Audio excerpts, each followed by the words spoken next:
Hi, Sarah Nielsen here, Counseling with Sarah Nielsen. And I post these videos in my free group on Facebook called Intuitive Eating Free Education. I post them on my Facebook page, Counseling with Sarah Nielsen. I have an Instagram and YouTube. Boy.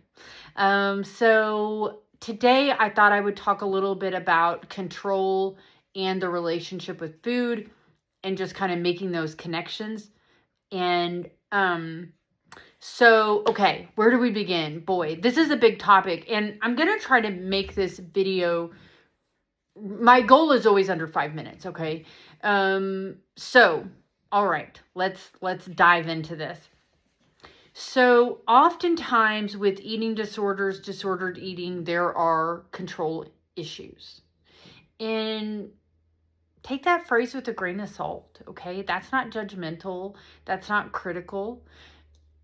And let me explain why. Here's where sometimes the control issues come from. Because we have lost control of something in our life. Okay? So that could be trauma, history. Okay? That could be from your past. It could even be from your childhood. Abuse, neglect, trauma. Your body was out of control in some way. You didn't have control in some way. And so sometimes we seek control in other ways, aka food. It can also coincide or closely relate to times in our life where, again, things feel out of control. Maybe a breakup, maybe changes, maybe transitions. They can also be good things like a new job, a promotion. I call those positive stress, meaning moving. Meaning it's something positive in your life, but it's also stressful. And that can also make you feel like there are things out of your control, right? And so these kinds of things can trigger disordered eating, which can develop into an eating disorder. It can just trigger disordered eating. It can trigger a relapse of an eating disorder.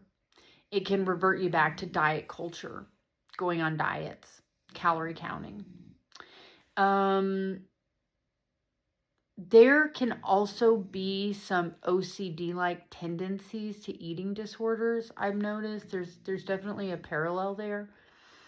And so if you think back to maybe times that you were engaged with disordered eating, or maybe the development of an eating disorder or the relapse of an eating disorder, you may find some connections there. Some connections to things that were out of control in your life. And it may not be like, I lost my job on Monday and on Tuesday disordered eating started. It doesn't have to be that closely related, but in the same time frame. It could also be related to some sort of an anniversary trigger, a loss, maybe somebody passed away. It could be an anniversary of a trauma trigger. There are lots of connections there. And that is also why it's so important when you're addressing an eating disorder, disordered eating, to get to below the iceberg, so to speak. So I often use this little analogy when we're talking about addressing issues in therapy. When you think about an iceberg, I think of a triangle. They're not all shaped that way, right? But that's what we envision in our head. And, sea level. Above sea level, the parts we see, the top of the iceberg. But we know there's so much more underneath it, right? But above sea level, what we see, the kind of the crown, if you will, that may manifest as eating disorders, disordered eating, anxiety, mood dysregulation, sadness, anything of that nature. Underneath the sea level of the iceberg, the big parts that we can't see, that could be trauma, that could be deep loss, those kind of things, the bigger things, right? And those are the things you want to look at and you want to explore and you want to investigate. I recommend doing that with a therapist when you get to the big things. But anyways, this is something for you guys to think about and notice if you can make any connections to something being out of control in your life, seeking control, and the connection to any disordered eating, okay? My goal is to post every week. I feel like I'm doing a lot better job about it than I was, and I would appreciate any suggestions, ideas on topics. I really, really would love to hear it. I've been doing this for about 20 years, and I guess I'll toot my own horn. I do have a wealth of knowledge up here, and I would love to share it with you all. I am very passionate about this area.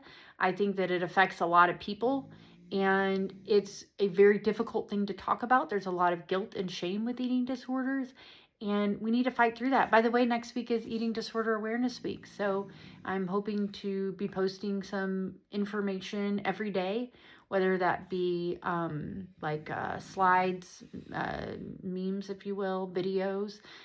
So let's get the word out. Thank you for watching. Please like, follow, comment, share, all the things, and give me some topic suggestions. Thanks.